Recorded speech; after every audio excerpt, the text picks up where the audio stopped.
Hello and welcome my dear student. आप सभी का स्वागत है हमारे YouTube channel GS exam mentor पे।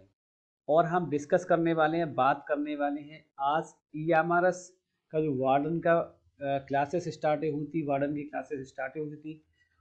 उसमें आपने देखा था प्रशासनिक अभियोग्यता का जो चैप्टर स्टार्ट किया था, उसमें पहला चैप्टर आपका जो छात्रावास की अवधारणा थी वो कंप्लीट हो गया था। आज आपका उसी में दूसरा चैप्टर है छात्र प्रबंधन। कौन सा है? छात्र प्रबंधन, स्टूडेंट मैनेजमेंट। किस तरह से छात्र प्रबंधन किया जाता है, बड़ी संख्या में अगर छात्र आ जाती हैं तो किस तरह से प्रबंधन किया जाएगा, किस तरह से उन्हें मैनेज किया जाएगा, इसके बारे में हम जानेंगे इस चैप्टर में। वार्डन का काम क्या होता है, अगर संख्या स्टूडेंट्स की बढ़ जाती है तो वार्डन को किस तरह से उस बच्चों को मैनेज करेगा, या जो मैनेजमेंट है वो किस तरह से मैनेज करेगा। तो ये इन सारी बातों पर हम डिस्कस करने वाले हैं छात्र प्रबंधन के अंतर्गत। ये चैप्टर 2 है आपका स्टूडेंट मैनेजमेंट, जो कि इम्पोर्टेंट है, इससे रिलेटेड क्वेश्चंस आपके बनते हैं। ठीक है, नहीं तो चलिए बात करते हैं आज के सेशन की। जी हाँ, अगर अभी तक आपने हमारे चैनल को सब्सक्राइब नहीं किया तो आप सब्सक्राइब करें और शेयर भी करें, ताकि जो और स्टूडेंट्स हैं उन्हें कहीं ना कहीं बेनिफिट हो सके, वो इससे जुड़ सकें। क्योंकि ये एक ऐसा ईएमआरएस का जो बैच है, क्लासेस हैं, ये आपको हर जगह नहीं मिल रही हैं, लिमिटेड जगह मिल रही है। तो मेरी भी कोशिश यही है कि मैं कहीं ना कहीं आपका जो बेनिफिट है वो करा सकूं अपने माध्यम से। तो हमारी अप्रोच यही है, हमारी कोशिश यही है कि हम आपको ईएमआरएस से रिलेटेड जितने भी सब्जेक्ट हैं वो सारे सब्जेक्ट आपको कंप्लीट कराएं। अभी तो फिलहाल एक ही सब्जेक्ट की क्लासेस स्टार्ट हुई हैं, लेकिन नेक्स्ट डेज में और जो अदर सब्जेक्ट हैं उसकी भी क्लासेस स्टार्ट हो जाएंगी। अगर आपकी कोई क्यूरी है तो आप हमें कमेंट कर सकते हैं हमारे डिस्क्रिप्शन में। और टेलीग्राम ग्रुप, टेलीग्राम चैनल का लिंक दे रखा है, आप उससे ज्वाइन हो जाएं। अपनी जो भी क्यूरी है वो आप सेंड कर सकते हैं, उस पर जो भी आपका सोल्यूशन होगा वो आपको प्रोवाइड करा दिया जाएगा। ठीक है, क्लास को स्टार्ट करते हैं, आज का सेशन स्टार्ट करते हैं। ओके। और इसकी जो ईएमआरएस की हमारी पूरी कंप्लीट प्लेलिस्ट बन रही है। जो आप जीएस एग्जाम मेंटर पे जाएंगे तो वहां पर आपको ईएमआरएस की प्लेलिस्ट मिल जाएगी। आपको कहीं भटकने की जरूरत नहीं है, कहीं ढूंढने की जरूरत नहीं है, कहीं खोजने की आवश्यकता नहीं है। सीधा सीधा आप जीएस एग्जाम मेंटर पर जाइएगा, प्लेलिस्ट को, उसमें ईएमआरएस की प्लेलिस्ट बनी हुई है, उसमें आपको ये वीडियो सारी मिल जाएगी। जो भी क्लासेस होंगी आपकी वो एक जगह आपको मिल जाएगी, कहीं दूसरी जगह जाने की जरूरत नहीं है। ठीक है, चलिए स्टार्ट करते हैं आज की सेशन को। आज का जो सेशन है उसमें पहला जो इम्पोर्टेंट टॉपिक आपको वो ये है,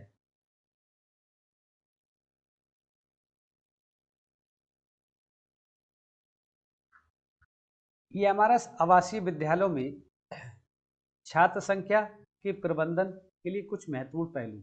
देखिए, ईएमआरएस जो आवासीय विद्यालय है उनमें जो छात्र संख्या, जैसे मैंने जैसा कि बताया था कि छात्रों की संख्या अगर बढ़ जाए, छात्रों की संख्या अगर बढ़ जाए तो किस तरह से किन किन बिंदुओं पर वो प्रबंधन किया जाएगा, मैनेज किया जाएगा, वो महत्वपूर्ण पहलू क्या है, वो महत्वपूर्ण इंपॉर्टेंट पॉइंट कौन कौन से हैं जिन पर ईएमआरएस विद्यालयों में अगर संख्या बढ़ जाती है तो किस तरह से छात्र संख्या का प्रबंधन किया जाएगा, वो महत्वपूर्ण पॉइंट कौन से हैं उनके बारे में डिस्कस करेंगे।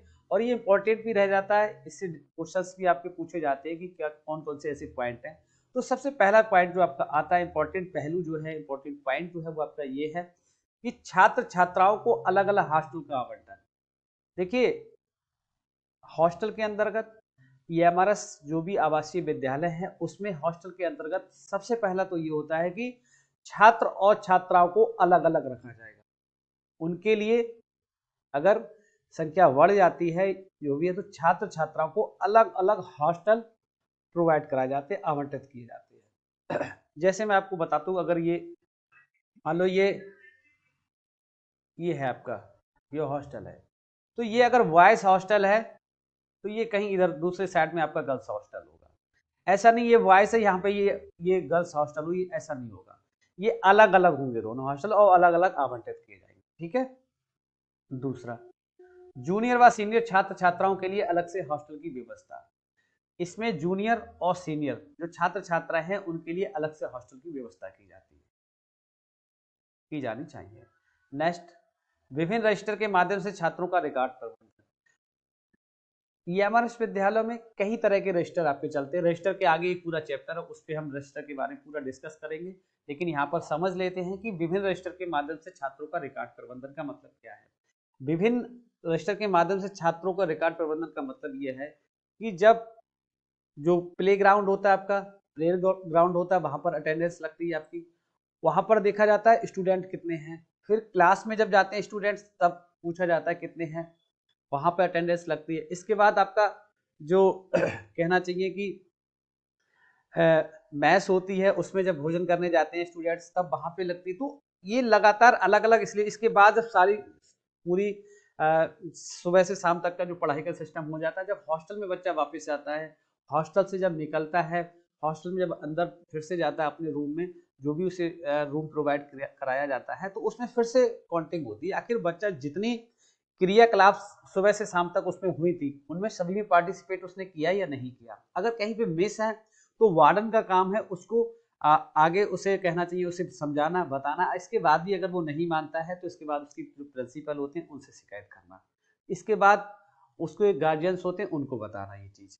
ये तरह तरह के जो रजिस्टर बनाए जाते हैं, ये रजिस्टर के रजिस्टर जो है इसके रेस्पेक्ट में पूरा कहना चाहिए कि एक चैप्टर है आपका, इसमें उस पर बात करेंगे जितने भी टाइप के रजिस्टर होते हैं। फिलहाल यहाँ समझ लेते हैं कि हम मेंटेन करते हैं, प्रबंधन करते हैं एक रजिस्टर के माध्यम से। विभिन्न रजिस्टर के माध्यम से छात्रों का जो रिकॉर्ड है, उनकी क्रियाशैली कैसी है, उनका बिहेवियर कैसा है, ये सारी चीजें मैनेज की जाती है उसके अकॉर्डिंग। ठीक है नहीं।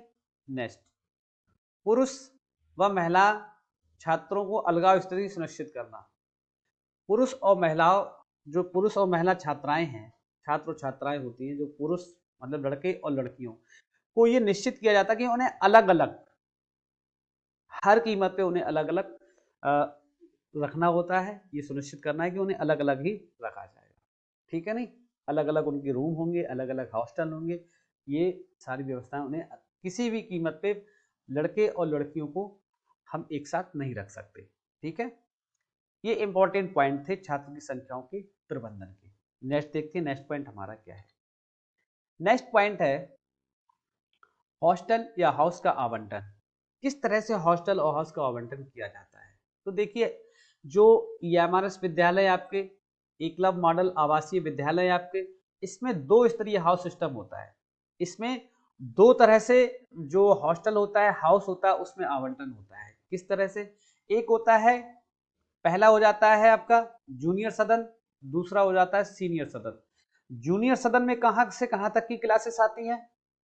जूनियर सदन में आपकी आ जाती है 6 टू ईयर्थ, 6 टू ईयर्थ, क्लास 6 से लेके ईयर तक की क्लासेस जो आती है वो जूनियर सदन में आती है। नेक्स्ट 9th से 12th तक की जो क्लासेस होती हैं वो आपकी कौन से में आ जाती है, सीनियर सदन में आ जाती है। क्लियर हुई बात। जो आवंटन होता है वो जूनियर सदन और सीनियर सदन में होता है। कक्षा 6 से लेके 8 तक की जो क्लासेस होती है, कक्षाएं होती हैं, वो जूनियर सदन के अंतर्गत आती हैं। कक्षा 9 से लेके 12 तक की जो क्लासेस होती है वो आपकी सीनियर सदन के अंतर्गत आती है। क्लियर हुई बात।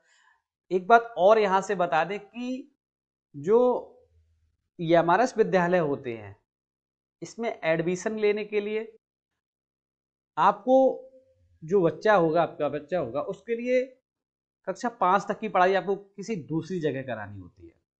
क्यों? उसका रीजन है क्योंकि ईएमआरएस विद्यालय जो होते हैं कक्षा 6 से स्टार्ट होते हैं, 6 से 8, फिर 9 से 12, दो सदन उसके अंतर्गत होते हैं, एक जूनियर सदन और सीनियर सदन। क्लियर हुई बात। अब इसके बाद भी इनका आवंटन होता है। देखिए, जूनियर सदन में भी दो सदन होते हैं, दो भाग किए जाते हैं आपके, और सीनियर में भी। अब जूनियर में दो और सीनियर में दो कैसे होते हैं। अब इसका मतलब ये हो गया बॉयज और गर्ल्स। तो यहां जो लड़के होते हैं, बॉयज होते हैं, बॉयज,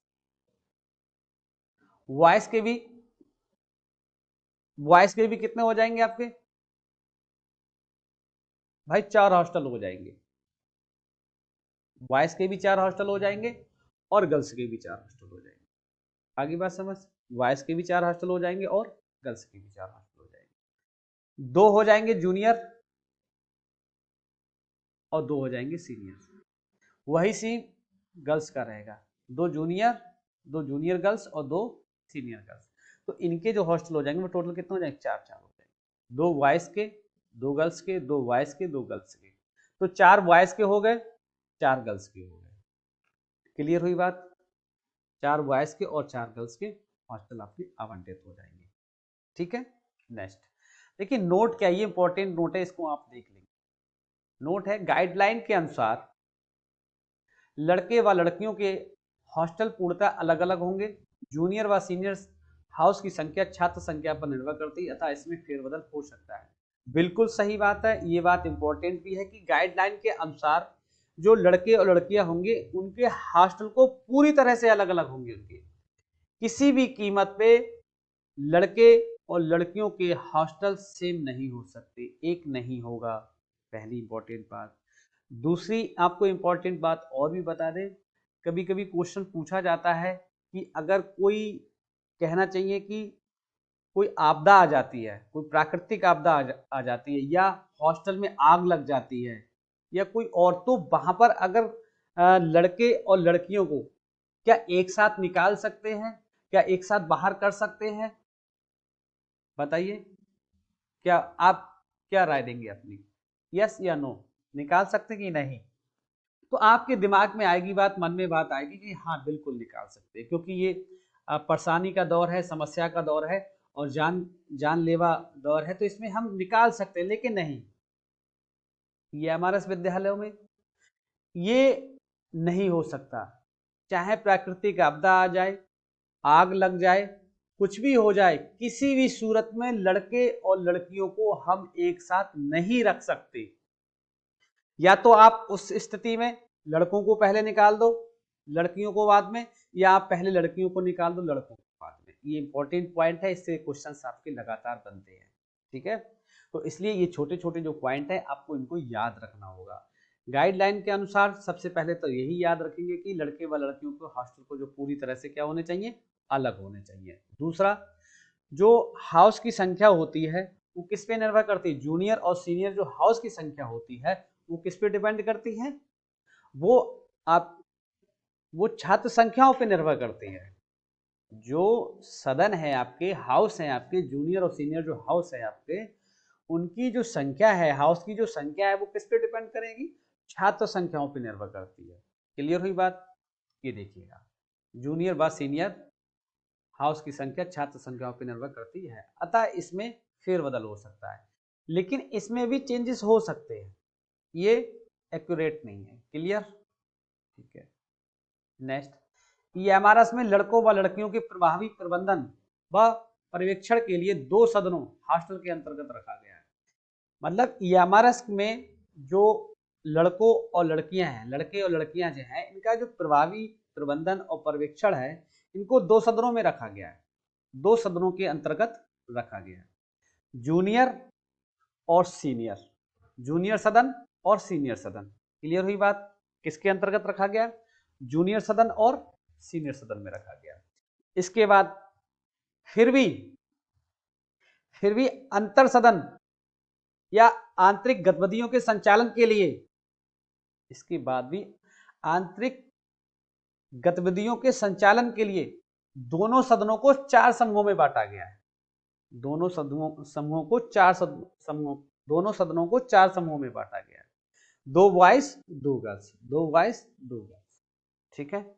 नेक्स्ट, जूनियर हाउस, आपको बता दें, जूनियर हाउस की लड़कियों को जूनियर हाउस के लड़कों के साथ और सीनियर हाउस की लड़कियों को सीनियर हाउस के लड़कों के साथ जोड़ा जाएगा। ठीक है नहीं, ये प्रबंधन में जब आएगा तो उनमें ऐड किया जाता है लड़के लड़कियों को। ठीक है, प्रबंधन के दौरान। ठीक है ना, बिठाया कभी नहीं जाता, एक साथ हॉस्टल में कभी नहीं रखा जाता है।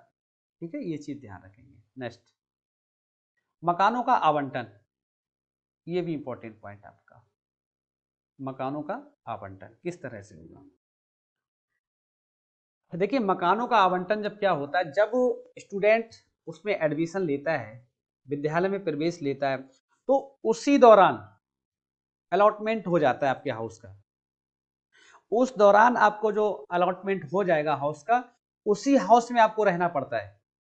कब तक रहना पड़ता है? जब तक कि आप पूरी पढ़ाई कंप्लीट नहीं कर लेते, जब तक आप स्कूल से बाहर नहीं जाते। मतलब कक्षा 6 में अगर आपका एडमिशन हुआ है तो कक्षा 6 से कक्षा 12 तक, तो कक्षा 6 में जिस दिन आपने पहले दिन एडमिशन लिया, आप आए, आपको पहले दिन जो रूम दे दिया जाएगा, हाउस आवंटित कर दिया जाएगा, उसी रूम को कब तक रहेगा आपके पास, जब तक आप कक्षा 12 पास नहीं कर लेते, वहां से स्कूल से निकल नहीं जाते।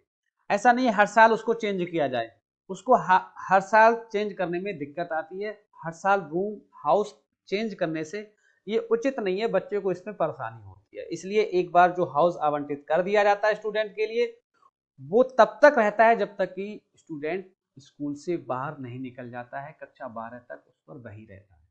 क्लियर हुई बात? नेक्स्ट, अब देखिए सदनों में नियुक्तियां और कर्तव्य, ये भी इंपॉर्टेंट पॉइंट है।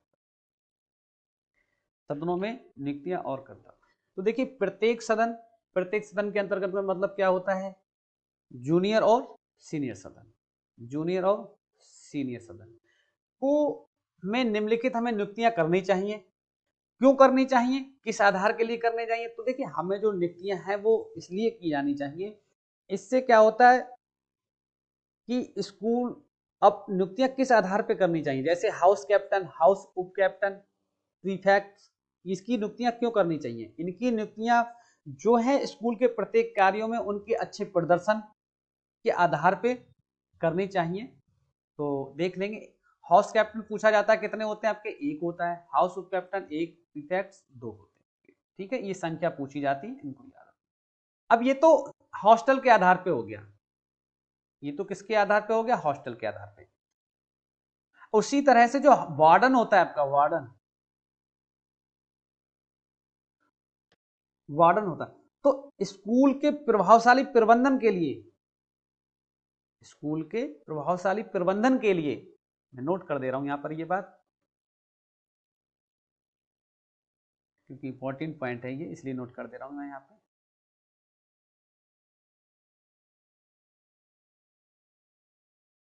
स्कूल के, ये नोट कर दे रहा हूं मैं यहां पर, ठीक है, स्कूल के प्रभावशाली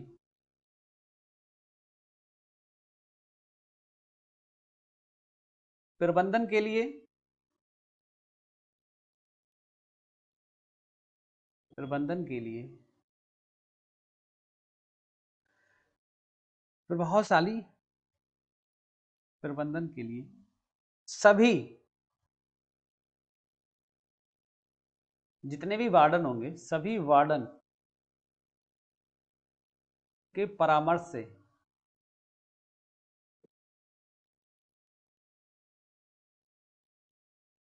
स्कूल के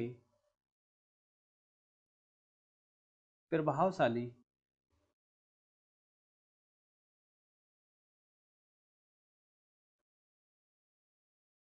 मनोनीत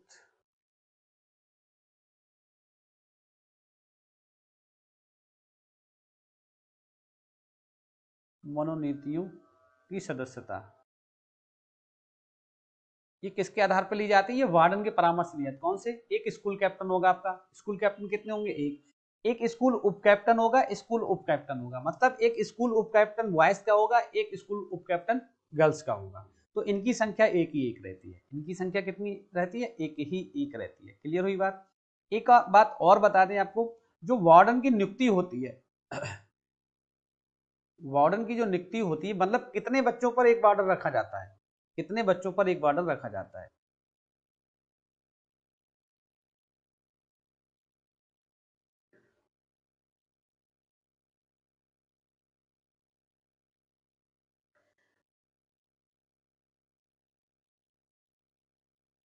50 बच्चों पर एक वार्डन रखा जाता है। इसमें बच्चों की संख्या थोड़ी बहुत घट बढ़ सकती है, ठीक है नहीं, फिलहाल जो इनका रेशियो पूछा जाता है, वर रेशियो, मतलब बच्चों और वार्डन का पूछा जाएगा तो 50:1 आएगा, वार्डन और बच्चों का पूछा जाएगा 1:1। क्लियर हुई बात? 50 बच्चों पर एक वार्डन होता है, कितने पर होता है, 50 स्टूडेंट, 50 स्टूडेंट पर वन वार्डन आपका नियुक्त किया जाता है, रखा जाता है। और एक बात, वॉइस के लिए वॉइस वार्डन होगा, गर्ल्स के लिए गर्ल्स होगा, मेल में मेल और फीमेल के लिए फीमेल, ठीक है। नेक्स्ट, अगला आता है रणनीतियां और संज्ञानात्मक सुझाव, मतलब रणनीतियों का मतलब क्या है, हॉस्टल वार्डन के रूप में अगर देखें तो बड़ी संख्या अगर हो जाती है हॉस्टल में तो किस तरह से उसे कराए, तो हॉस्टल में वार्डन का काम ये होता है कि छात्रों को प्रभावी ढंग से संबोधित करने के लिए सावधानी पूर्वक योजना बनाए। वार्डन का काम होता है कि छात्रों को प्रभावी ढंग से संबोधित करने के लिए या उनको प्रबंधित करने के लिए, उनको मैनेज करने के लिए सावधानी पूर्वक योजना बनाए। मजबूत संगठनात्मक कौशल और एक सकारात्मक और समावेशी समुदाय बनाने की क्षमता छात्रों के अंदर विकसित करें। ये किसका काम है? ये वार्डन का काम है। ये किसका काम है? ये वार्डन का काम है। ठीक है नहीं, तो इसमें इंपॉर्टेंट जो सुझाव है वो कौन कौन सी थी वो उसमें डिस्कस करते हैं। पहला था इंपॉर्टेंट सुझाव स्पष्ट संचार, स्पष्ट संचार, क्लियर कम्युनिकेशन। इसमें क्या होता है? इसमें यह था सबसे पहला पॉइंट है छात्रों के साथ खुले और पारदर्शी संचार चैनल बनाए रखें। मतलब छात्रों के साथ खुले और पारदर्शी संचार चैनल का मतलब है उनसे आपसी खुले विचारों से, साफ मन से और सारी बातें शेयर करनी चाहिए। चिंताओं को दूर करने के लिए अपडेट प्रदान कर दें। उनकी कोई भी स्टूडेंट ऐसा नहीं हो कि वहां पर रह रहा है तो वो बहुत ज्यादा टेंशन में है, इस तरह से नहीं, उससे लगातार पूछते रहे, नियमबद्ध तरीके से अपडेट रहे बच्चे से। करने के लिए नियमित बैठकें और चेक इन स्थापित करें। और इन जैसे कोई बच्चा स्टूडेंट कभी कभी ऐसा होता है कि उससे कोई अगर पूछने कसने वाला नहीं होता है, पूछताछ करने वाला नहीं होता, वो सोचता है कि यार यहाँ पे कोई मेरा नहीं, कोई पूछने वाला नहीं है, तो इस तरह की समस्याएं किसी भी स्टूडेंट के अंदर ना आए, उसके लिए लगातार अपडेट रहे। ये वार्डन का काम है और नियमित बैठ के करें, उनको मतलब उनसे लगातार चेक इन भी करता रहे। ठीक है नहीं, उनके मतलब कुछ ना कुछ पूछते रहे। चेक इन का मतलब ये होता है कि कभी किसी चीज के बारे में पूछना ताकि है ना उसको ठीक लगे। नेक्स्ट पॉइंट आपका सुनिश्चित करेंगे छात्र छात्रावास के नियमों विनियमों अपेक्षाओं से अवगत हो, निम्न नियम उल्लंघन के प्रमाणों को स्पष्ट रूप से बताएं। मतलब छात्र को यह भी पता होना चाहिए कि ये सुनिश्चित कर दे छात्रावास के अंदर कि जो छात्र हैं, छात्र छात्राएं हैं, वो बता दें उससे स्पष्ट कि यहाँ पे इसके नियम क्या है, कायदे क्या है, कानून क्या है, और अगर आपने इनके नियमों का उल्लंघन किया तो आपको क्या दंड मिलेगा, इसका परिणाम क्या होगा। ये सारी बातें वार्डन का काम है। ये सारी बातें छात्रावास में छात्र छात्राओं को क्लियर कर दें, स्पष्ट कर दें, ये वार्डन का काम है। ठीक है नहीं।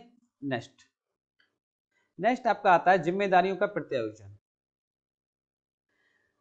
दिन प्रतिदिन, इसमें पहला पॉइंट आपका आ जाता है दिन प्रतिदिन के कार्यों जैसे सामान क्षेत्रों का प्रबंधन, निरीक्षण करना या कार्यक्रमों का आयोजन करने में मदद करने के लिए सहायक वार्डन या छात्र नेताओं को विशिष्ट जिम्मेदारियां सौंपें। देखिए जिम्मेदारियों का प्रत्यायोजन का मतलब क्या होता है? इसमें दिन प्रतिदिन बहुत सारी ऐसे मतलब कुछ काम आपके ऐसे होते हैं जो डे बाय डे होते हैं, डेली होते हैं आपके। सामान क्षेत्रों का प्रबंधन करने के लिए निरीक्षण करना, समान क्षेत्रों का प्रबंधन करना, निरीक्षण कार्यक्रमों का आयोजन करने की मदद के लिए सहायक वार्डन या छात्र नेताओं को विशिष्ट जिम्मेदारियां देना। जिम्मेदारी देने से क्या होता है? उसमें जिम्मेदारी का भाव पैदा होता है और वो जिम्मेदारी निभाने का कहना चाहिए कि वो एक सीख जाता है कि किस तरह से जिम्मेदारियां होती हैं, उनको किस तरह से निभाया जाता है। नेक्स्ट पॉइंट आपका आता है छात्रों के लिए रखरखाव के मुद्दों या चिंताओं की रिपोर्ट करने के लिए एक संरचित प्रणाली बनाएं और सुनिश्चित करें इन्हें तुरंत संबोधित किया जाए। देखिए छात्रों के रखरखाव के मुद्दों और चिंताओं, गलत लिख गया है, चिंताओं यहाँ चिंताओं होगा, ठीक है, कि रिपोर्ट करने के लिए एक संरचित प्रणाली बनाएं और सुनिश्चित करें कि उसमें तुरंत ही उसमें मतलब संबोधित किया जाना चाहिए। मतलब अगर कोई ऐसी बात है तो उसके बारे में तुरंत तत्काल एक्शन लेना चाहिए, ये चीज होनी चाहिए। जिम्मेदारियों का प्रत्यायोजन ये होता है। ठीक है ना। तो ये जो सेशन है आज का सेशन हमारा यहीं पर समाप्त होता है। और जो आपका ये स्टूडेंट मैनेजमेंट का जो चैप्टर था इसमें एक क्लास और होगी, आपका ये कंप्लीट हो जाएगा, नेक्स्ट उसमें कंप्लीट हो जाएगा। ठीक है, थैंक्स फॉर वॉचिंग, बहुत बहुत धन्यवाद।